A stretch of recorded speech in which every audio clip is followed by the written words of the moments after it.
Konten ini dibuat secara khusus untuk merespon kemunculan dari Mas Hasto yang menanggapi sebuah film dari hasil nobar, ya, yaitu Ghost in the Shell, yang menurut saya kurang pas, ya, dan menurut saya juga tidak punya manfaat yang positif, konstruktif bagi ya proses menghadirkan pewajahan baru bagi Partai Demokrasi Indonesia Perjuangan di ruang publik. Ya, karena menurut saya isu ini sangat sensitif dan jangan-jangan justru kontraproduktif. Kita akan bahas soal ini di Bukan Partai Politik. Selamat datang teman-teman di channel Bukan Partai Politik, sebuah ruang publik, sekolahnya publik, bukan sekolahnya partai.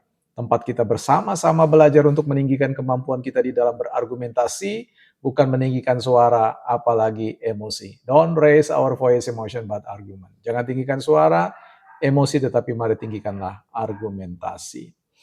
Baik teman-teman, saya harus memberikan pengakuan kepada publik bahwa sampai hari ini saya adalah bagian yang tidak terpisahkan dari Partai Demokrasi Indonesia Perjuangan, dan sekalipun saya mengkritik beberapa keberadaan politisi di tubuh Partai Demokrasi Indonesia Perjuangan, sampai hari ini secara terbuka saya masih memilih kader-kader dari Partai Demokrasi Indonesia Perjuangan yang menurut saya masih bisa untuk dipilih atau dipercayakan ya untuk mewakili kita dalam rangka mengadvokasi kepentingan masyarakat, bangsa, dan negara. Ya, tetapi untuk beberapa politisi-politisi yang menurut saya belakangan ini tampil dengan perwajahan yang model lama sebenarnya ya, gaya-gaya lama yang menurut saya sudah tidak match, yang sudah tidak cocok lagi, kompatibel dengan situasi pasca politik ya yang ditampilkan oleh ketika ada skisma atau perpecahan dengan Pak Jokowi dan beberapa keputusan-keputusan ya dari katakanlah presiden yang memberikan privilege khusus kepada beberapa kader PDIP ya khususnya juga untuk Mas Hasto sebagai Sekretaris Jenderal Partai Demokrasi Indonesia Perjuangan. Nah, saya jadi teringat begini, nanti kita akan putar ya apa yang saya maksudkan, ya biarlah sobat bukan partai politik yang menangkap apa yang sebenarnya saya ingin komunikasikan buat teman-teman. Saya teringat sebuah lagu yang ditulis atau katakanlah dinyanyikan oleh dua musisi besar di tanah air ini, yaitu Sawung Jabo dan juga Mas Iwan Fals ya, dengan suatu lagu yang namanya Awang-Awang ya. Di situ syairnya adalah jika kata tidak lagi bermakna, lebih baik diam saja. Jika langkah sudah tidak bermata, ya langkah buta, terjang sajalah. Ya, ini sesuatu lagu yang sampai hari saya sangat suka ya. Nah, apa kaitannya dengan persoalan yang kita mau bicarakan ya? Saya kira ini satu tanggapan yang disampaikan oleh Mas Hasto yang belakangan ini cukup pede, percaya diri untuk berbicara tentang persoalan korupsi di Indonesia ya. Satu sisi kita senang bahwa Mas Hasto bicara tentang persoalan korupsi dan memang problem sampai hari ini di Indonesia itu merupakan salah satu negara yang tingkat korupsinya boleh kita katakan ada pada level parah ya, karena memang tidak tanggung-tanggung. Dan kemarin kita baru saja menyaksikan bagaimana korupsi di tubuh Badan Gizi Nasional yang menggarong ya kadar gizi sehingga ya anak-anak kita kemudian kekurangan gizi dan sebagainya ya. Dan mendapat atensi yang keras dari Partai Demokrasi Indonesia Perjuangan, beberapa politisinya yang menurut saya ya tajam keluar tetapi tumpul ke dalam ya. Karena kita tahu track record Partai Demokrasi Indonesia Perjuangan juga punya oknum-oknum personel-personel yang menurut saya juga harus mempertanggungjawabkan itu bukan secara hukum saja, tetapi secara etis ya. Ini yang kemudian publik memberikan label bahwa PDIP tidak fair dalam berpolitik ya.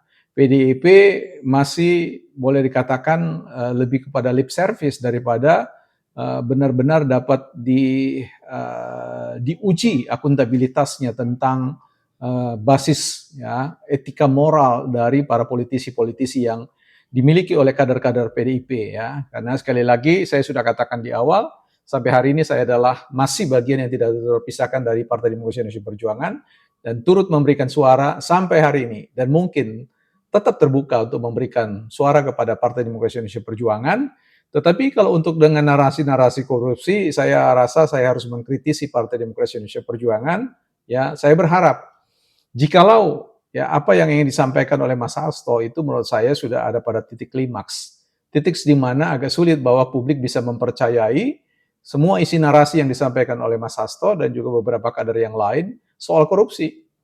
Karena memang sekali lagi ya di hadapan kita catatan sejarah ya nokta merah itu sudah ada pada Partai Demokrasi Indonesia Perjuangan soal perjuangan anti korupsi. Jadi menurut saya berikanlah kesempatan kepada kader-kader yang lain yang menurut saya akan lebih bisa diterima oleh publik ketika berbicara tentang perjuangan anti korupsi karena kita membutuhkan ya semua politisi-politisi dari kader manapun kita butuhkan untuk berjuang untuk bicara tentang persoalan memperjuangkan kesejahteraan rakyat itu dengan cara melawan korupsi atau anti korupsi. Kita tahu sepanjang sejarah semua partai yang berjanji untuk tidak korupsi juga melakukan korupsi dalam arti oknum-oknum tertentu. Nah, ini yang kita harap bahwa harapannya ketika kritik yang disampaikan oleh Mas Hasto ini jangan tajam pada diri orang lain, tetapi juga tajam pada eksistensi partai, apalagi sebagai posisi sebagai seorang sekretaris jenderal, ini menurut saya ya, sangat menentukan masa depan ya, Partai Demokrasi Indonesia Perjuangan. Sampai hari ini saya belum punya penjelasan yang baik, komprehensif, terkait mengapa kemudian kepercayaan diri Partai Demokrasi Indonesia Perjuangan soal korupsi ini mengemuka belakangan ini, ya sementara persoalan ini juga belum selesai di tubuh Partai Demokrasi Indonesia Perjuangan, ya sama seperti di tubuh-tubuh partai-partai yang lain. Kita dengar terlebih dahulu sebelum kita bicara lebih banyak. Pengusaha yang namanya prakarsa kita booming, ini kemudian masih menikmati kemewahan yang luar biasa. Dia berasal dari Solo. Nomor registrasinya 2106-1961. Nah, di dalam bulan Bung Karno, Badan Kebudayaan Nasional di bawah pimpinan Bung Once hari ini mengajak kita semua untuk menyaksikan suatu film dari Joko Anwar yang menurut saya sangat cerdas. Di dalam film itu sama mengungkapkan bagaimana Bung Karno melakukan perlawanan terhadap kapitalisme dan imperialisme yang selalu menampilkan wajah baru, di mana pada dasarnya itu adalah suatu nafsu. Nah, di dalam film ini, Joko Anwar dengan sangat cerdas menyampaikan bagaimana ada pengusaha yang sangat tamak, sehingga ketika dia ditangkap di penjara pun karena kasus korupsi, maka pengusaha yang namanya prakarsa kita booming ini kemudian masih menikmati kemewahan yang luar biasa. Dan kemudian yang kritik sosialnya, dia berasal dari Solo. Nomor registrasinya 2106-1961. Ini sangat simbolik. Maka ini film yang mencerdaskan. Dan kami sangat mengapresiasi bahwa dari film Ghost in the Shell ini menunjukkan suatu peningkatan tingkatan peradaban di dalam pembuatan suatu film yang penuh dengan kritik sosial. Ya, kader-kader PD Perjuangan wajib menonton dan semuanya untuk melihat pesan-pesan yang disampaikan, meskipun nampak ada kengerian, tetapi itulah kalau negara tidak dikelola dengan baik, apa yang disampaikan di dalam film dengan berbagai kritik sosial, politik, dan juga dalam kehidupan berbangsa dan bernegara, itu bisa terjadi. Maka ini menggugah kita agar bulan Bung Karno menyadarkan kita semuanya untuk setia pada nilai-nilai moral, setia pada idealisme, setia pada etika di dalam kehidupan bersama, karena kita mencita-citakan sesuatu yang besar. Nah, Joko Anwar mengingatkan hal itu, dan menurut saya ini sangat luar biasa. Teman-teman wartawan bisa melihat berbagai pesan-pesan dari namanya, dari asalnya, dari nomor registrasi tahanannya, itu bisa melihat. Ya, terlepas apa yang dimaksud oleh Mas Hasto, saya mau mengomentari begini. Film Ghost in the Cell itu berbicara tentang komedi horor satir ya, artinya semacam sindiran terhadap dengan seluruh narapidana di mana tokoh ghost itu atau hantu itu mengejar para narapidana yang punya aura sangat negatif ya, boleh katakan paling jahat ya. Dan satir itu bicara tentang sesuatu yang sebenarnya menurut saya menuju mantul kepada Partai Demokrasi Indonesia Perjuangan yang di dalam film itu mau mengatakan begini, para narapidana itu karena ingin menyelamatkan diri untuk tidak dimangsa oleh hantu, maka dia berlomba-lomba ya berbuat baik ya, seolah-olah berkesan bahwa dia bukan tokoh yang jahat dan sebagainya. Jadi menurut saya film ini perlu direnungkan oleh semua partai-partai termasuk Partai Demokrasi Indonesia Perjuangan yang kelihatannya hari ini berlomba-lomba untuk menunjukkan ya semacam wajah yang baik, yang ramah, yang seolah-olah heroik bagi masyarakat. Tetapi ya tanda tanya besar, kita perlu periksa ya evaluasi kinerja terkait dengan kinerja etika moral dari politisi PDIP ini juga menjadi suatu persoalan serius yang harus ditransparansikan kepada publik ya. Jangan hanya karena persoalan ijazah itu yang diserahkan dokumen yang menurut saya juga tidak pas untuk dilakukan oleh suatu partai yang besar ya menurut saya ya.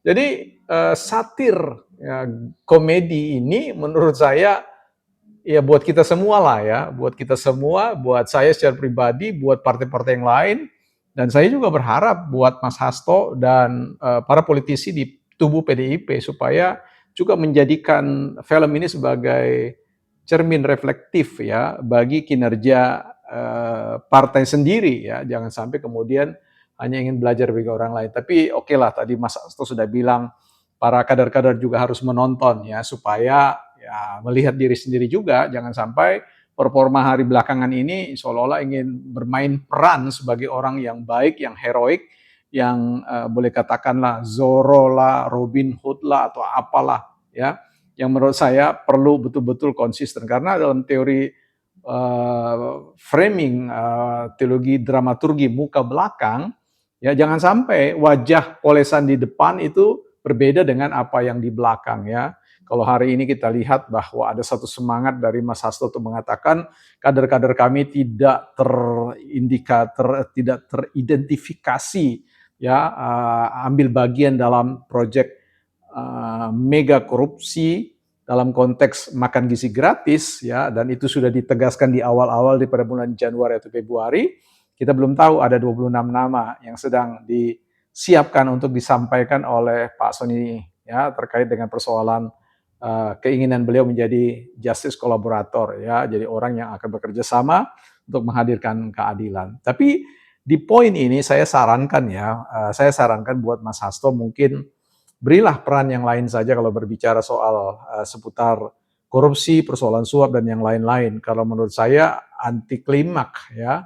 Kalau Mas Hasto ini karena bukan apa-apa, ini bicara tentang persoalan amnesti yang diberikan oleh Pak Prabowo, menurut saya kontraproduktif dan sebaiknya Mas Hasto tidak lagi bicara soal itu. Ya bicaralah hal-hal yang lain, bicaralah persoalan terlepas dari bagaimana situasi yang kemarin itu, kita tidak ingin mundur ke belakang. Tetapi kalau kemudian terus-menerus tampil seolah-olah bahwa tidak ada PR dalam konteks persoalan korupsi di tubuh PDIP, menurut saya ini juga sengkot keterlaluan ya. Jadi kita bicara tentang etika publik, moral publik, ya seharusnya orang-orang yang tidak berkaitan dengan persoalan itu, apakah ada pada posisi benar atau salah atau tidak benar, itu persoalan lain. Tetapi ketika itu sudah disematkan, Nokta itu telah mengenakan baju, dikenakan pada satu baju yang dipakai, menurut saya kurang elegan rasanya kalau kemudian yang bicara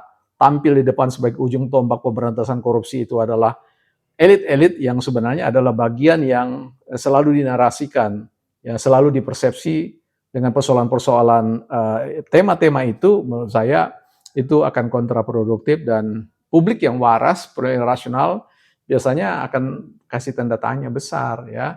Ada apa sebenarnya? Mengapa politisi yang kemudian pada satu waktu ada dalam lintasan bingkai persoalan dinamika korupsi dan sebagainya, bisa bicara lantang soal itu. Ya, apakah ini mau mengatakan bahwa Mas Hasto adalah korban kriminalisasi atau apa ya kita tidak tahu.